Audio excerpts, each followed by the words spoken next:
In 2 previous HBO programs, Richard KUKLINSKI, known as the Iceman, who is serving multiple life sentences, answered many questions about his brutal, cold-blooded killings, solving many cases.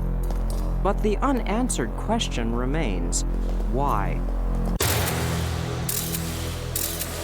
I was a person who was able to hurt somebody at any given time with no remorse.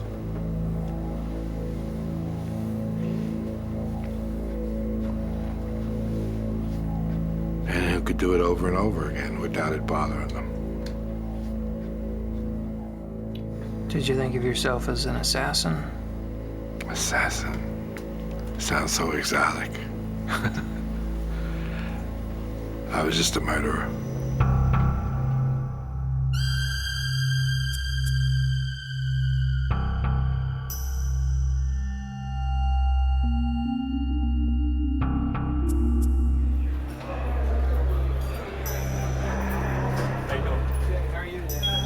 In July of 2002, HBO invited Dr. Park Dietz, a world-renowned psychiatrist and consultant to the FBI, to search for an answer to the mystery of the twisted criminal mind of Richard KUKLINSKI.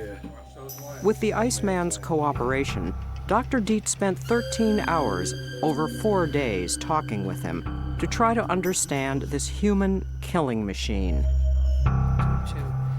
If I understand you correctly, you're positive you killed more than 50 people, and Definitely. you think you probably killed more than 100 people. Definitely.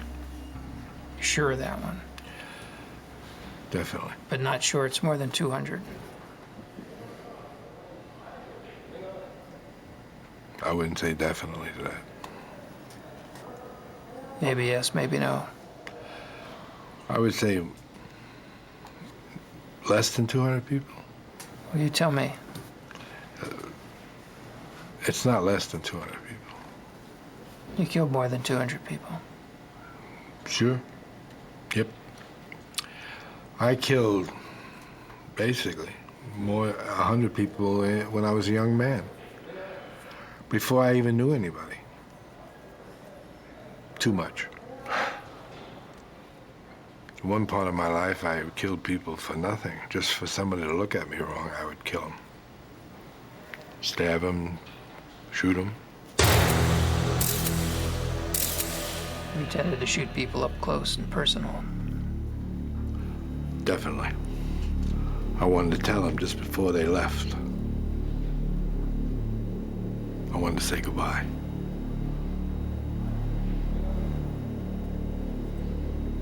Did you like to look them in the eye? I wanted them looking straight at me.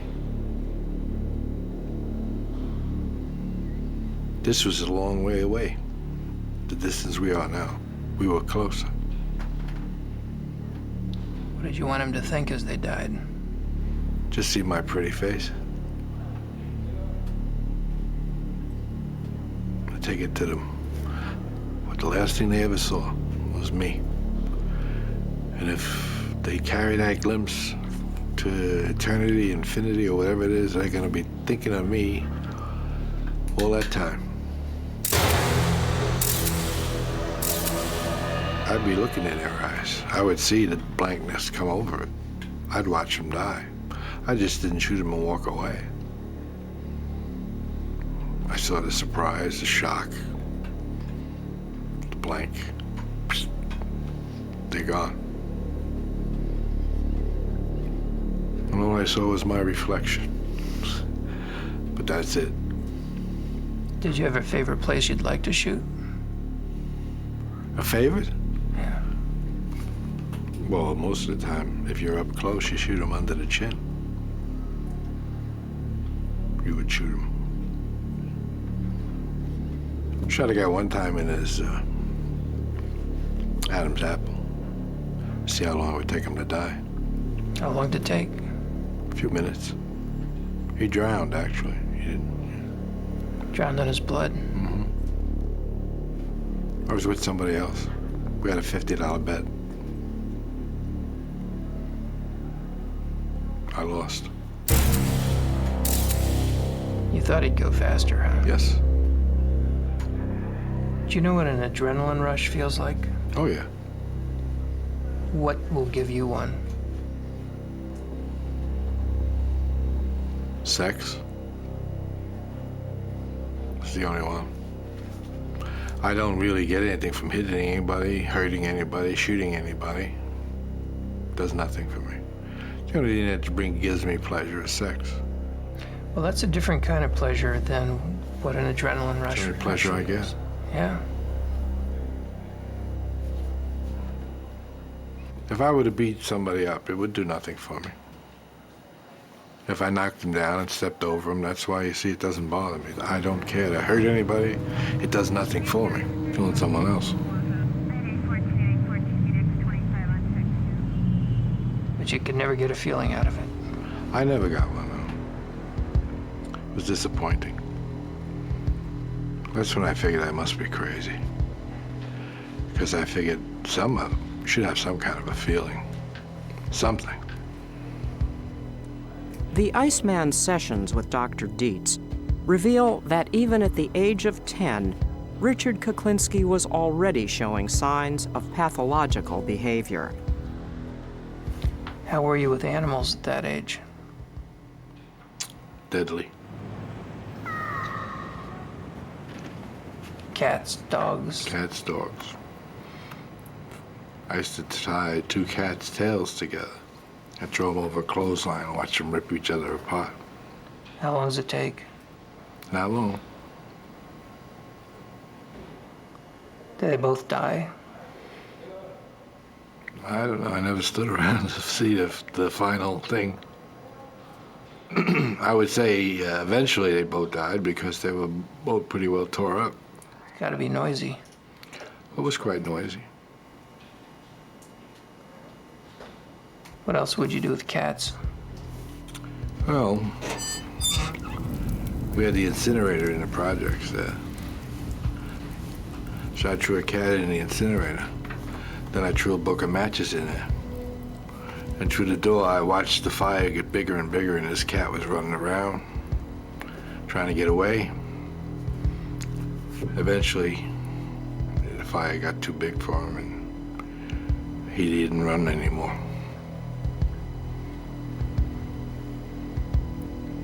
You only did one cat? No. That Yeah. was a pastime. Did they all behave the same way? Most, one almost got out the door. He almost jumped back up, came out the door, I threw him in. Because that's where I was looking, and he almost came back out. How about dogs? I've kicked him off the roof. Tied him to the back of a bus. Then they'd just be dragged once they got tired. Never saw the end of those things, so just did it. Do you remember any feelings associated with it? I don't think so. Might get maybe a little excitement. Most of the time, though, after that, I felt disgust that I did it.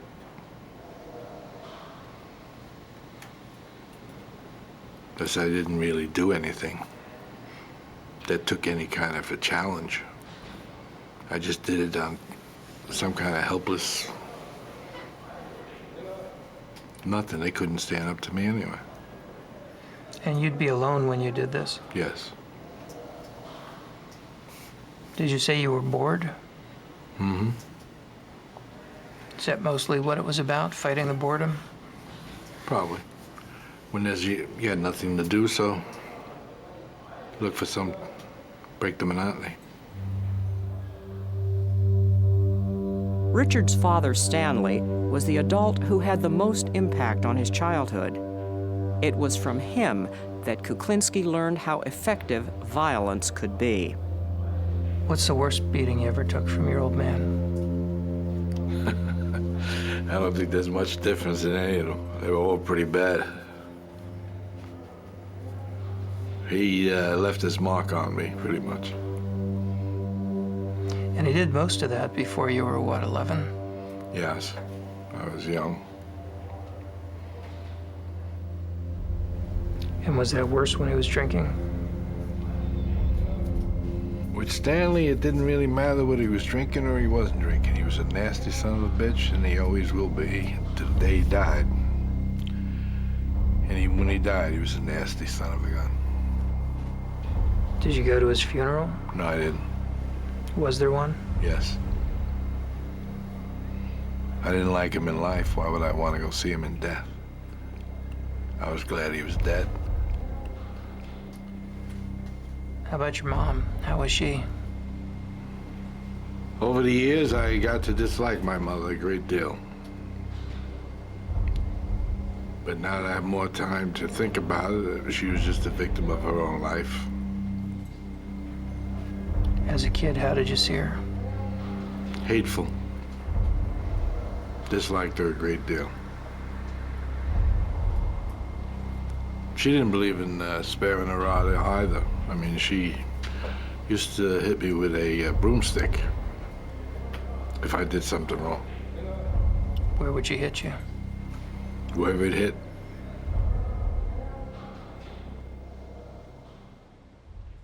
As Kuklinski grew older, he swore that no one would ever again treat him with disrespect. He held unreasonable grudges and would sometimes stalk his victims for days. How much would somebody have to humiliate you before you'd become obsessed with killing them? It would be the degree he humiliated me. If it were not much, and it would be the time. It would be how my attitude was. If I was jumpy or edgy, it wouldn't take much.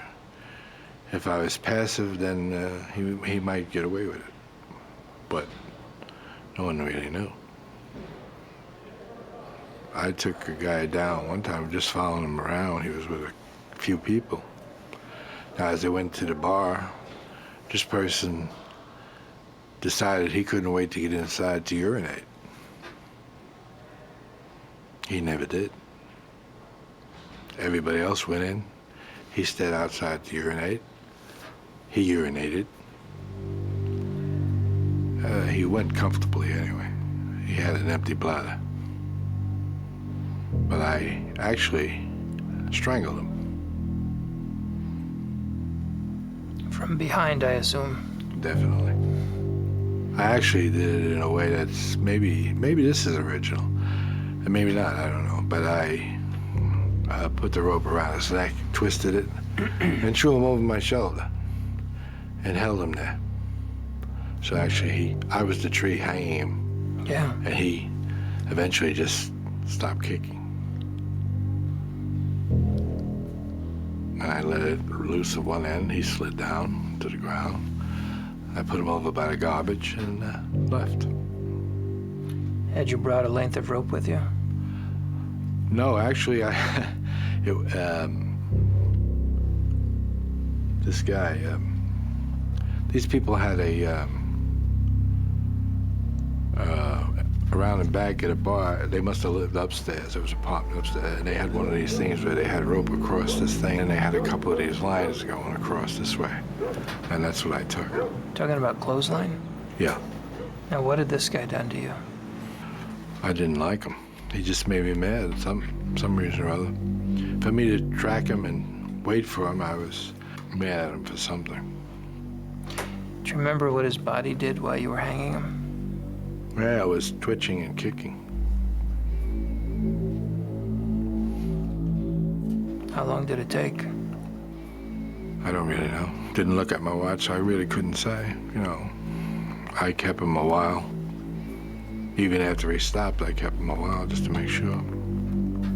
Did you have another weapon with you? Yes. But this was quieter. It was more personal. I actually felt him die. Did you like that? Didn't do anything. But I mean, I did feel him die. I felt him go limp. And you got your relief? Yes. Basically, I didn't have any more pressure, no more tension. It was almost like a cure-all. Unbelievable.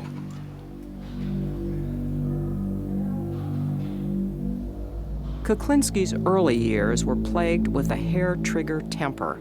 If he had a problem, he solved it the only way he knew how. I was driving in Georgia one time, and we were riding down the road, and there was a couple of vans running around, and they were hooping and hollering there. I guess they were having a good old time and maybe drinking and whatnot. They decided, I guess it was interesting to play with a guy from New Jersey, and they started to click-clack and with their vans and push me here and push me there off the road, and they were running in and out, and what their problem was, I really don't know. Never did know.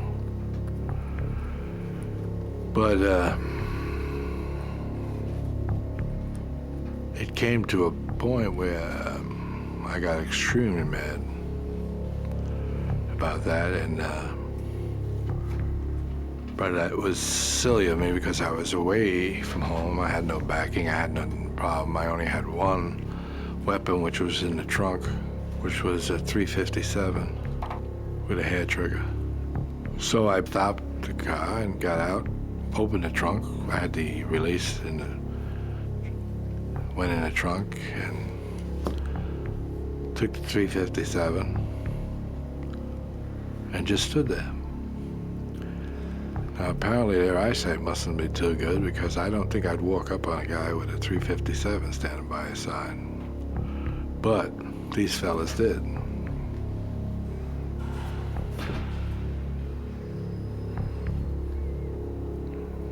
Foolish mistake. They all died.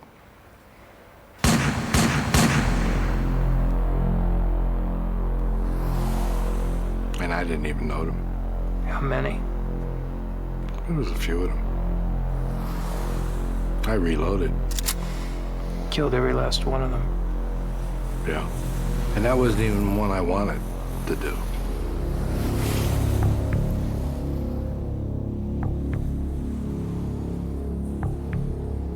Do you think that what they did was a capital offense? What they did? You mean playing with me? Yeah. Well, they could have killed me. What if they ran me off the road and I died? Bad behavior, no argument. Reckless endangerment. Reckless driving, host of bad things. Is it a capital offense they committed against you? Apparently. I did kill him. So to me, it must have been. Because when I had come to that point, and that point, that is the last point they come to. I don't back off once I go forward. Once I go forward and I take a gun, I do not back off. I didn't know how many they had. I didn't know what they had. They could have had guns. They could have had anything. They wanted to play with me. I didn't want to play. So we didn't play no more. And I would have taken whatever came.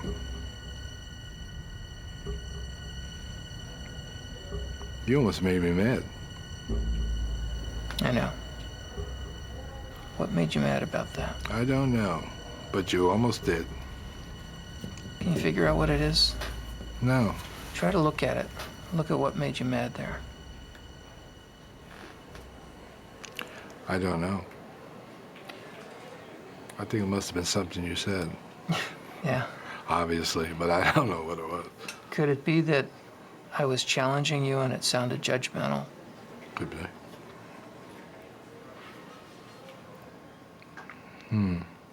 Yeah, it could be. Because you've got me annoyed with you now.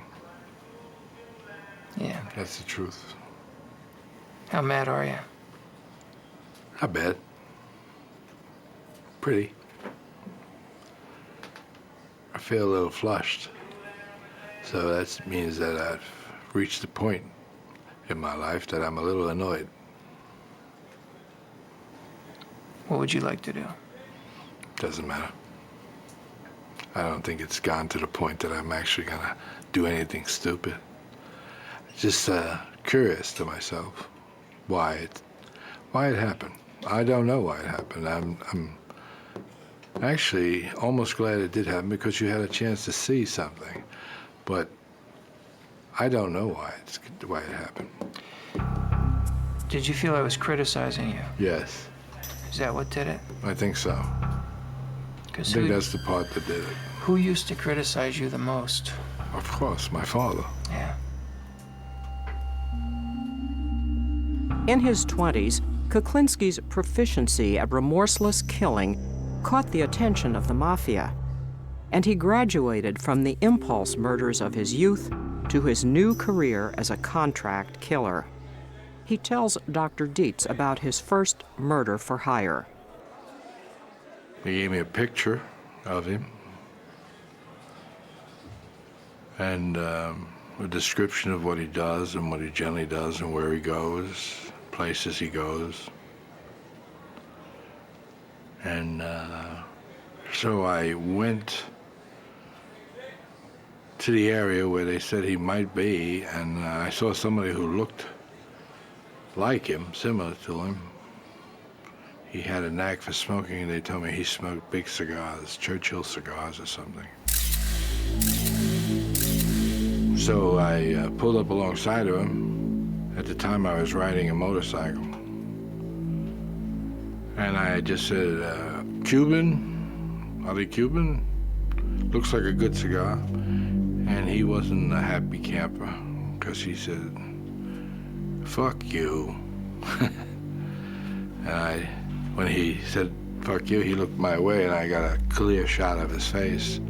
It was a picture I had of the man they wanted, and I said, nah, don't fuck me, fuck you. And I just took this weapon out and blew his head off. It just disintegrated his, like you see a pumpkin get hit with a shotgun or something, they just spread out. And that's what happened. And light turned green about the time I shot him, and I left. Does it give you any response in your guts to see a man's head explode? It surprised me a lot. A response in my gut. What kind of response do we want?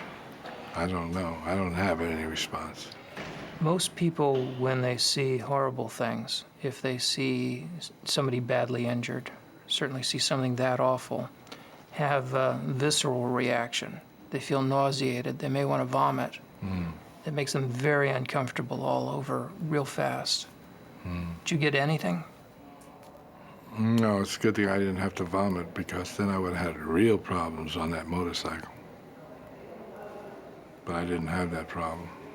I didn't have any sickness, dizziness, or upset stomach or anything like that. It helped you adapt and cope not to care. Definitely. Not to care is much better. Because it's a weakness to care. That's right, it is.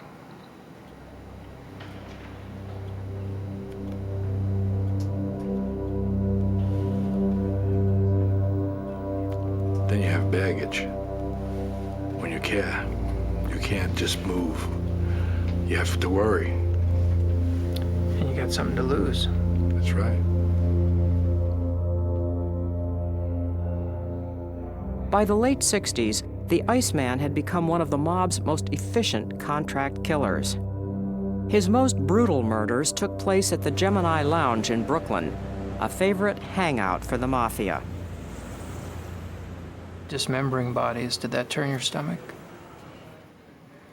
I don't think so. I remember having pizza one day while we were doing something like that. Pizza in one hand, chainsaw in the other? No. I didn't like chainsaws. That's another fable that they've come up with, that I use chainsaws. See, chainsaws are messy. Yep. All you get is all over me I have these little pieces of meat. Now that's a pain in the neck if I use chainsaws. Now, would I want to ruin a good shirt with a chainsaw? That would be downright stupid. And I definitely have the wrong. I don't think I could walk around with bits of meat hanging off me or bits and pieces of somebody's body hanging off me. I would probably smell a little bit bad also at that point. So what's a better way to dismember Just a a body? knife. A butcher knife, you cut it around the bone and a little slice here, a little slice there, and wrap it, ship it. Do you understand that most people can't imagine doing that to a human? Sure. I can understand that a great deal. I can't understand why I can. Did you have to cultivate that ability, or is that natural for you? I don't know. I don't recall. I did it. I don't recall when I started doing it or why, or the feeling I had when I did it. I don't know. Jeffrey Dahmer told me that when he I cut know. bodies apart, Yeah. it repelled him. He found it horrible. He had to get himself drunk to overcome that Stink. natural revulsion. Yeah. It's because it's disgusting. Yes, it is. But to you could just do it, no feeling. No. The smell sometimes was annoying, but I would put cologne on. I would generally put cologne across here so I could smell the cologne a lot better than I could smell anything else. Canoe or something like that was always nice. Now you're dating yourself with that. But it was still nice. What else would you use for the smell?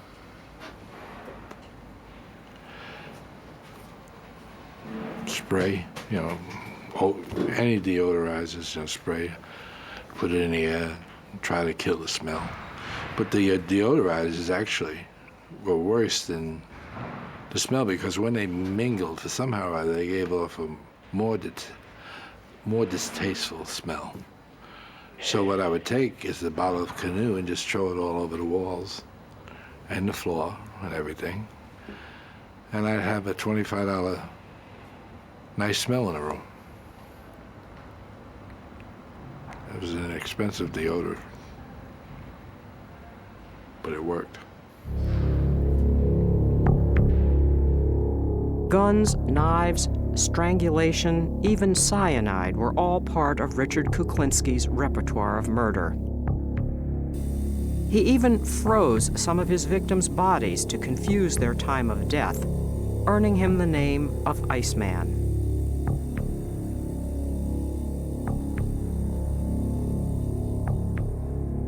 In his sessions with Dr. Dietz, he reveals that some of his clients wanted his victims to suffer before they died, and Kuklinski obliged by offering them a nightmarish death of sheer torture, a death he often captured on film. I used to have a thing where I would take somebody into a cavern or cave, whatever you want to call it, and I would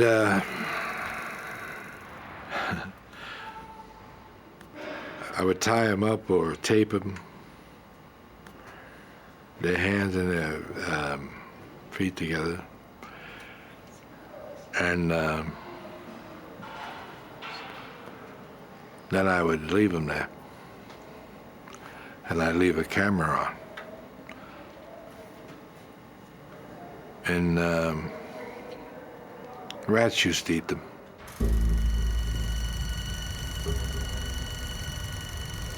Rats used to kill these people.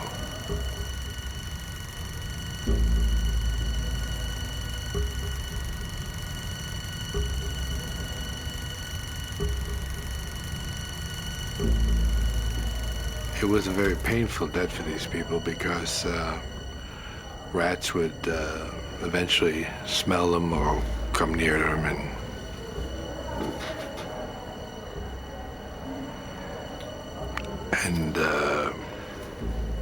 start nibbling away at them. The people would definitely scream and yell and holler and try to get away. And eventually more rats would come. And they would consume these people eventually, you know. But there was a lot of screaming and yelling in between. But when I did that and I watched it on, the devil was that, Super 8, I think it was. I found it distasteful, and it used to make me nervous for some reason. And so that was some type of a feeling which I wasn't too keen on having. But I did it because it gave me a feeling of some kind, and therefore I was trying to find out what it was that was giving me some type of feeling. Whether it was the horror of what was going on, or the screaming that was happening, or just the nastiness of it. But I never figured it out. But I did that quite a few times, too. Maybe too many times. And watched it? Yes.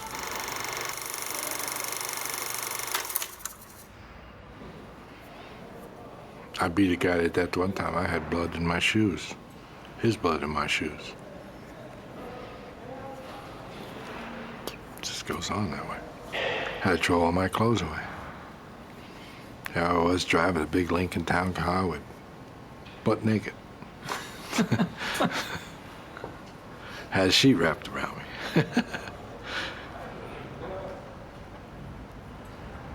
We're having too much fun, you know that? You realize that? I'm coming across like a nice guy. Nobody's gonna believe this. Nobody. I wouldn't believe this if I was watching this.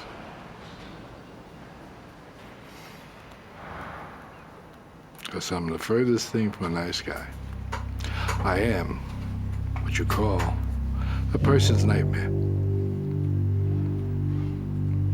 Because of the way I project myself, people think they can get by. And then all of a sudden, when they wake up, it's too late. They already hit the stop sign. And that's a dead stop.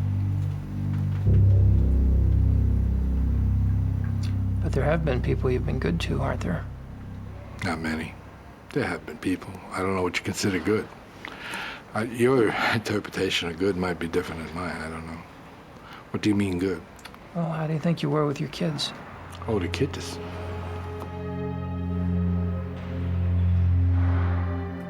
Now you're talking completely different. Now you're talking black and white. There was nothing I wouldn't do for my children. Nothing. I'd kill everybody in this room for them. That's just to show you a point.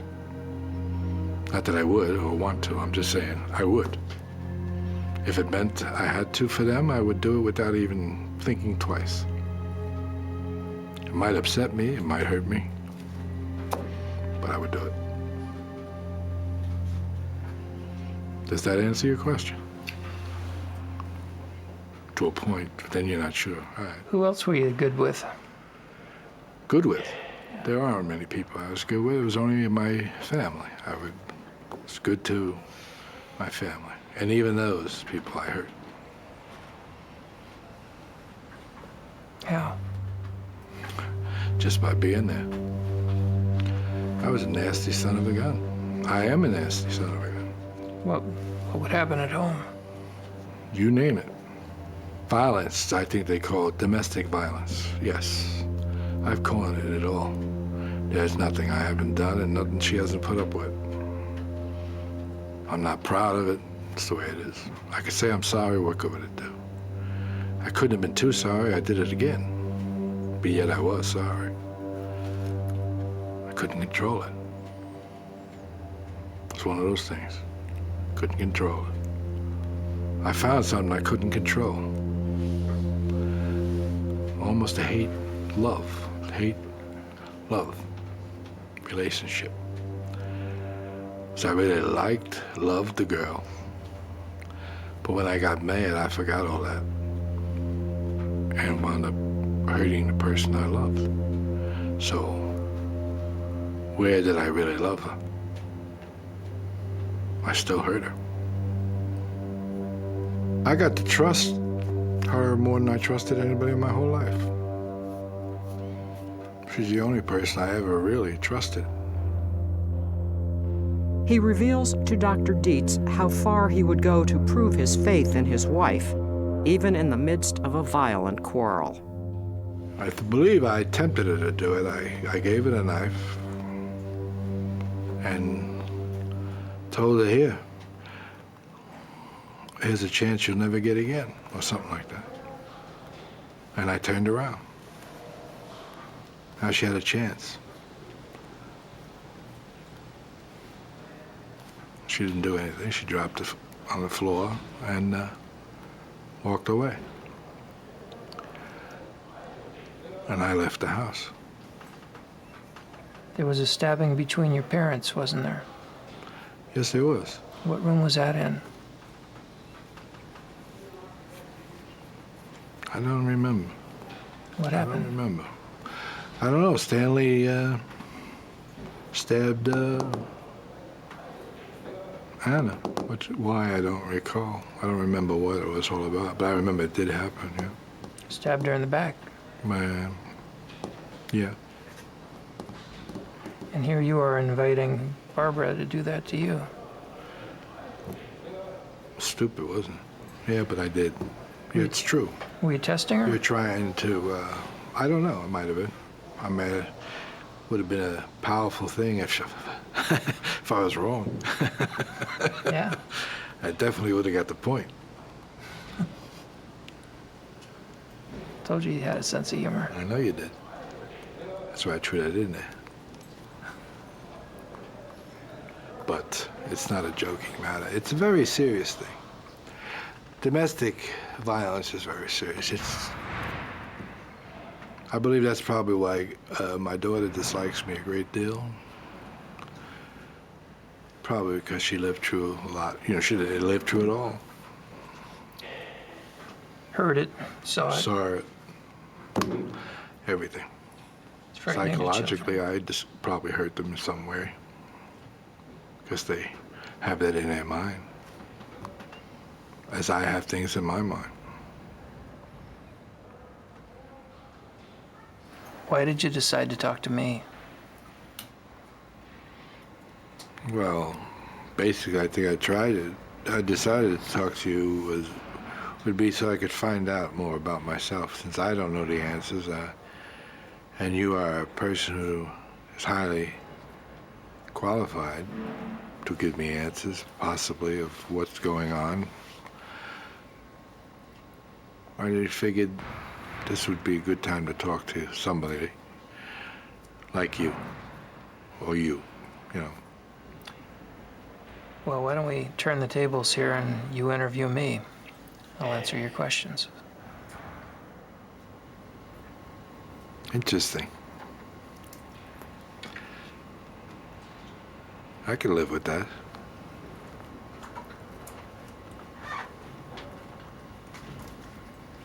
Just so happens I might have a question for you.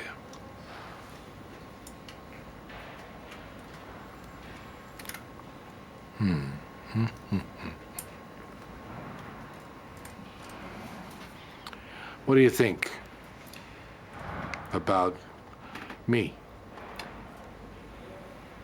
Anything good, bad, or indifferent? Yeah, some of each. The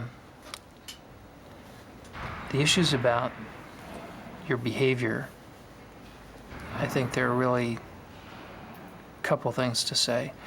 The things that I'm most sure of, based on the information you've told me, are that your principal problem has been a warp in your personality. And we classify personality according to different types. And there are two types of personality features that you have a great deal of. The first of them is called antisocial personality disorder. What it refers to behaviorally is someone who does not have a conscience, does not have remorse, does not feel a sense of guilt about most of the bad things they do is impulsive and violent. The typical things we see before age 15 in people who earn that label are cruelty toward animals, cruelty toward people. And an awfully interesting part of that condition is that we've got a little bit of knowledge of what causes it and where it comes from. And that's where there's some good news and some bad news. The bad news is that part of where that comes from is hereditary, that there's a genetic basis to being a fearless person. And you've told me about how rarely you have any experience that even begins to resemble nervousness or fear. It takes extreme things to make you have a sense of impending danger. Normal people get fearful about a wide variety of things frequently and would be beside themselves with the kinds of experiences that you had on a weekly basis. You couldn't have done the things you did if you were capable of ordinary fear. But the fact that you're born with a genetic predisposition to fearlessness doesn't mean that it's inevitable for you to become a criminal. Because some people who have that genetic predisposition to fearlessness become pro-social risk takers. They do things like drive race cars, test fly planes, fighter pilots, bomb disposal technicians. Now, those are all jobs where it helps to have a lot of fearlessness. And in fact, some people in law enforcement are brave and have that same capacity to be fearless. And the difference between the people who grow up to be risk-taking good guys with white hats and the people who grow up to be risk-taking bad guys with a long, long rap sheet and a lot of crimes has to do with how their parents raise them. If you raise a kid with love and kindness and affection most of the time, you've got a good shot at their growing up to be decent, caring, loving human beings and treating their own kids well. But if you raise a kid the way Stanley raised you, with no love, no affection, constant abuse, beatings for no reason, all you teach is hatred. You make it impossible for that child to grow up and form strong attachments and loving, caring relationships, or to be willing to risk themselves to protect the world. So I think you got to be this kind of antisocial, psychopathic person, both by getting Stanley's genes and having Stanley's parenting and your mother's cold, standoffish way of treating you. In other words, that part of you was both born and made. But your own kids and your own grandchildren will turn out according to how you and Barbara raised them, despite whatever genetic influence there may be. The other thing that I think is true about you is another personality style, where I think it's fair to say that you've got the features of what we call a paranoid personality disorder. The general rule for someone who is paranoid is to trust no one, let no one get too close to you, and to never forgive anyone who does you wrong. If somebody criticizes them, they're quick to respond with anger or to counterattack. If somebody humiliates them, then they must have revenge. About 1 to 2% of the population has the paranoid personality disorder. About 2 to 3% of males and 1% of females have the antisocial personality disorder. And then there's this smaller group that has both. And it was having both that allows you to have this career that you've had, and that allowed you to profit from your capacity for a completely emotionless, fearless, remorseless hit.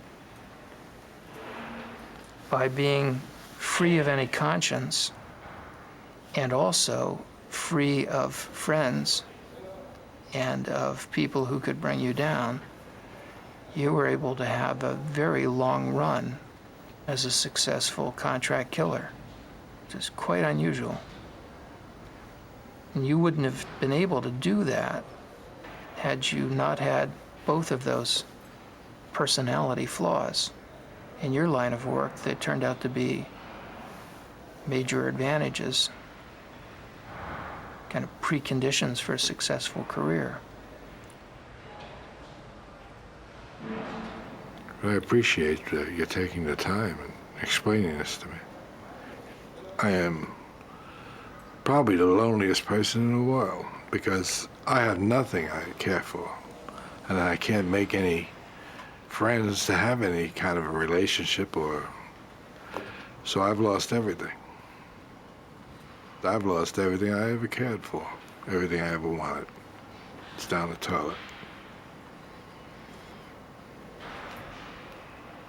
Since there is no love in my life, I must have something to replace it, so I replace it with hate. Constant hate. Constant reminder to hate. And what's that do for you? Keeps my left foot going in front of my right foot. Keeps me moving. Without it, I would probably just plop down someplace and have no reason to continue. Is that all you've got left is hate? That's all I've got left. Everything that I ever cared for is gone. Everything I ever liked is gone. Everything that meant anything to me is gone. So hate. That's all you started with, too. Then I've come full circle. It's time for me to die.